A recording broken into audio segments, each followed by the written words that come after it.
Hey, Michael Church, Crawl Space Ninja. Today I'm here with Rob Seymour of PureProtect, and Rob is not in the United States, and he and I met through our YouTube channel. He's been following us on YouTube, and we're going to talk to him a little bit about some of the pitfalls and problems that he's facing in Australia. We had a great talk last week and decided to have him on our YouTube channel. So, Rob, I just wanted to say thank you for coming on board, man. How you doing? Yeah, great. Thanks, Michael. Thanks for having us on. Yeah, no problem. Been doing a little bit of research, and the only thing I can see is that y'all spell mold wrong. But other than that, you're pretty close to us, as far as the other things go. So anyway, you introduced me to something, and honestly, I don't know why I missed it, but you asked me if I knew what CRS was, and I didn't, and I'm hoping you can kind of explain that to our viewers and tell us a little bit about that. So. Yeah, sure. So over the recent years, an illness has been described by some leading integrative doctors and medical practitioners in the US as chronic inflammatory response syndrome, and it's a description of a bunch of kind of symptoms that people get from the exposure to a water damaged building, and some of the common symptoms are chronic fatigue, there's brain fog, skin irritations, and some quite debilitating illness. The medical field is slow at accepting the fact that mold or microbial contamination can actually cause chronic illness. Most doctors, if you went to see them and you said, look, I think I've been exposed to mold, would probably laugh at you or send you to get some sort of little prick test on your hand to see if you're allergic to some specific molds. But there's a growing awareness specifically amongst the integrative doctors, or the sort of fringe fraternity of the medical field, that are more into or more aware of environmentally acquired illnesses. Right, and you're probably facing the same uphill battle we are here. Like you said, I met a doctor many years ago who was more of a research doctor. Like he studied the Mayo Clinic data and some of those other things. And his name was Dr. Michael. And he became a good friend. He passed away a few years ago. But one of the things he taught me was that mold likes to live in our sinus cavities, and a lot of times it's misdiagnosed, and they will treat it with an antibiotic, which doesn't attack fungus, that attacks bacteria. And so he was big on tea tree oil and different things like that to treat the sinus cavity to eliminate the mold, because obviously it's moist and dark, and it's outside of the body. That area is outside of the body, so it's a good place for mold to grow. So I learned a lot about mold exposure from him. And all that. But one of the things I want to encourage our viewers to do, if you get a chance, and you told me about this website, is check out toxicmold.org. And mold is spelled MOULD. So toxicmold.org, I believe this is in your country, is where this is located. And he talks about CIRS, chronic inflammatory response syndrome. And it's more than just mold, though, right, Rob? It's bacteria, and there's something else that's called actinomycetes. I don't know a whole lot about that, but from what I understand, it's a go-between between mold and bacteria. It's like somewhere in between. Is that right? Yeah, it is. Yeah. So, look, it all comes down to the exposure to a wet building. So, right. In your space, in the crawl space area, a lot of that moisture is under the building, and of course, with the right amount of vapor pressure and the right conditions, that contamination finds its way into the building. And that's a lot of what we see here relates to a wet crawl space. But there are, of course, other triggers in the home, leaks and, water penetration, failed shower membranes, and, all those kinds of things that left uncorrect, or, left undiagnosed and not corrected, can cause illness to certain individuals.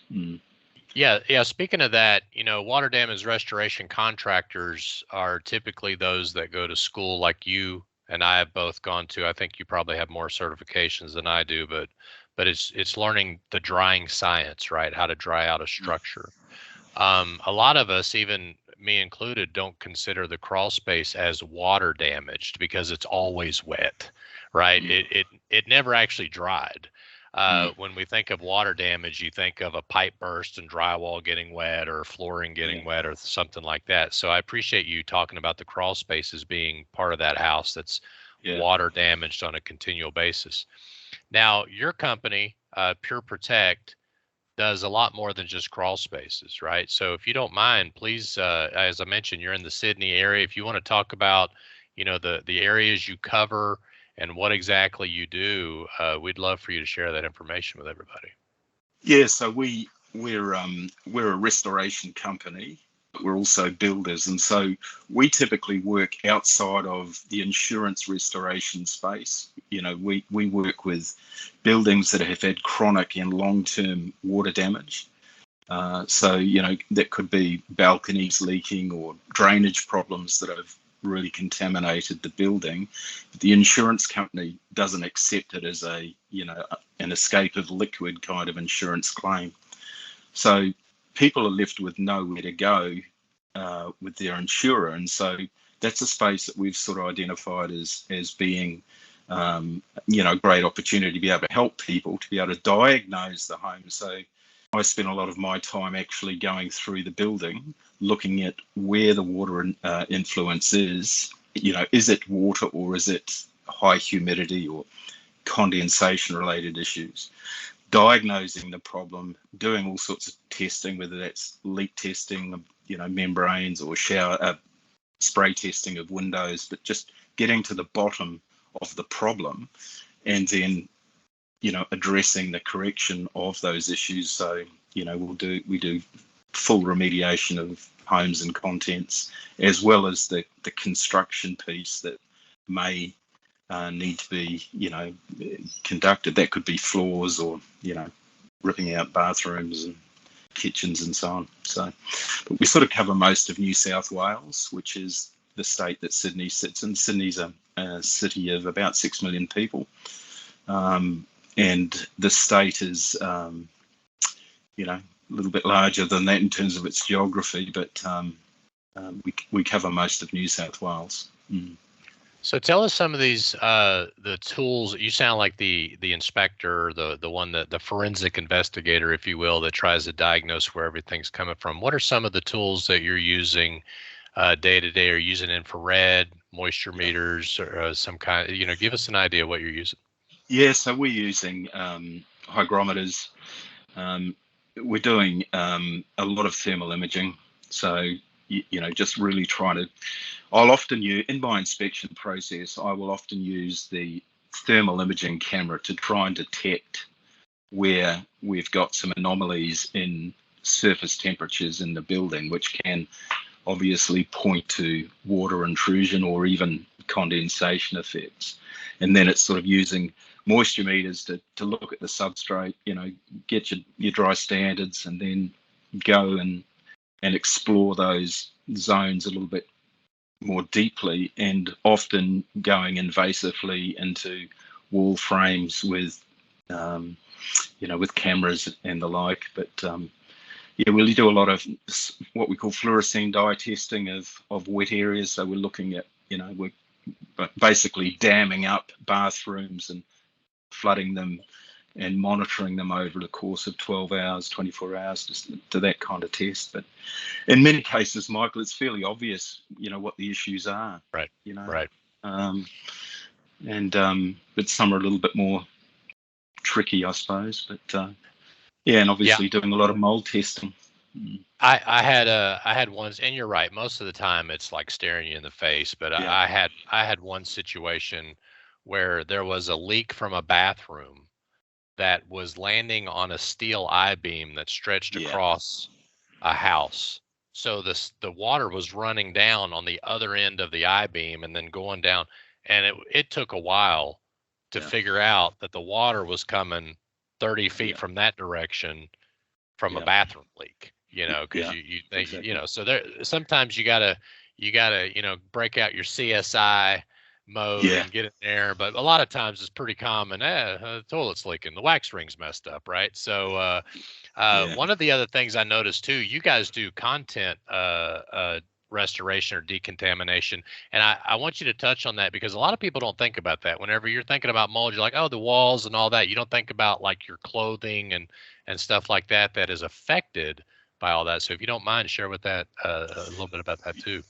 yeah. Well, look, the remediation of contents in a mold-affected building is critical because often it's the contents that are holding most of the visible mold, and if you don't clean them or remediate them, and in many cases, unfortunately, you're throwing items away because you just can't remediate some things, mainly upholstered furniture and the like. But Right. unless that's addressed as part of the overall remediation plan, the risk of recontamination is enormous. So it's just something that you have to consider. And it's a slow and laborious process sometimes with contents, but and of course, the homeowner is having to make the decision as the economies of it. Do I pay Rob and his team to come in and remediate this for X number of dollars, or is it cheaper just to replace it? In many cases, it's more cost effective to replace contents, but people find it hard to get rid of their favorite jacket Sure. or their favorite pair of shoes, but you just can't risk, certainly from our perspective as a restorer, you're trying to give them the home back in what we call a condition 1, normal mold ecology in a building, and those kinds of items can jeopardize what we call the PRV, or the post remediation verification process. Right. Mm.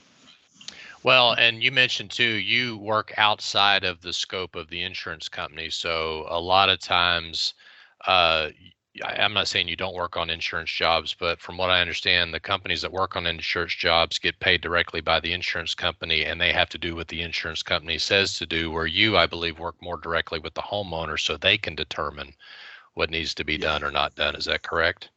Yeah, that's right. That's right. Yeah. I mean, in some situations, the homeowner is being cash settled by an insurance company, but most of the time, it's us working with them, with our client, the homeowner, explaining what has to be done and why, and being engaged by them directly. Mm. Great.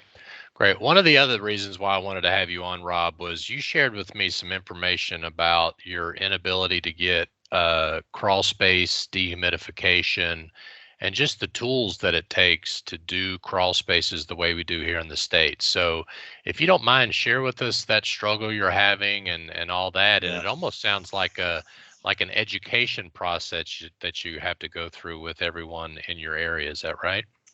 Yeah, it is. I mean, look, we're probably similar. Like the problems that you see in crawl spaces are very similar to the problems that we face here. Our tools to fix it are just not the same as what you've got there. I mean, you've got so much more capability with liners and dehumidifiers than we have here. Ultimately, when we're trying to fix a wet building, particularly with a wet crawl space, our goal is to get that crawl space dry. But we've still got a soil area, or normally a soil or sometimes a rock area, that's not covered, or not, it's not protected, or the house is not protected from that soil area. So it'd be great to be able to have, dehumidifiers designed specifically for what we call a subfloor or crawl space, as it would be to get some liners. But we're normally addressing it with drainage from outside, ventilation. But of course, the issue with ventilation is that we're often introducing humid, we've got 90% humidity here in Sydney today, and that's not ideal to be introducing under a building. Right. But That's right. yeah, so yeah, if there's any suppliers out there in the US that want to do some business, let us know. Let me see if I can make something happen. We're going to try to get that going. So if I understand, it's summer there. Is that correct?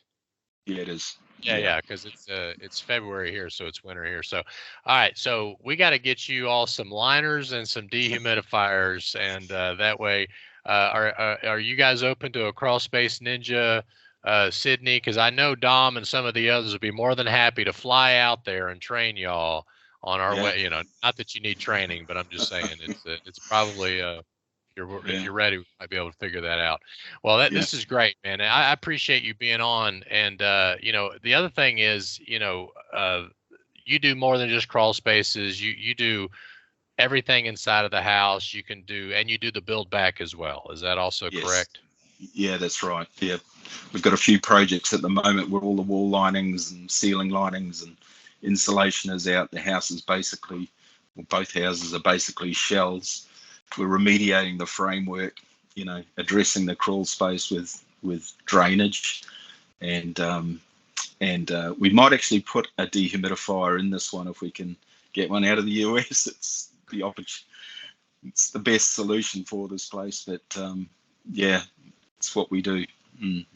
Well, it sounds like you got a market for it. I'm sure. I'm sure there's going to be a dehumidifier manufacturer out there that's going to be calling on you for too much longer, hopefully, Yeah. to get that process rolling. So, and real quick, a little bit of a self plug. You got one of our crawl space repair myths book. I'm just curious how that went over there in Australia. Did you like the book? Yeah, the book's fantastic, Michael. I mean, I had a few chuckles to myself as I went through it, and specifically around the myths, and it's all the stuff we see, and it's an area where it has to be fixed for so many people to be able to enjoy living in their home. I mean, we don't want people to move out because they've got a wet crawl space. We want to be able to fix it. And yeah, I learned a lot from it, and there's definitely some information in there I'll be using, and as we try to develop the crawl space ninja solution. Mm. That's great. That's great. Oh, first of all, thank you for plugging my book. I'll give you that $20 I promised you later for doing that. And if you all get a chance, make sure you check out Rob's company's website. It's pureprotect.com. .au, and I'm going to put a link in the description down below if you happen to be in their service area, or maybe you want to shoot Rob a question or so. I'm sure he'd love to help you out. And Rob, I appreciate you coming on to our YouTube channel. Hopefully this will be the beginning of everyone in Australia getting educated about the proper way to do things. And for those of you watching, I hope you make it a happy and blessed day. And thanks again, Rob. Appreciate it. Thanks, Michael. Great to be with you. Great to be with you. See you later.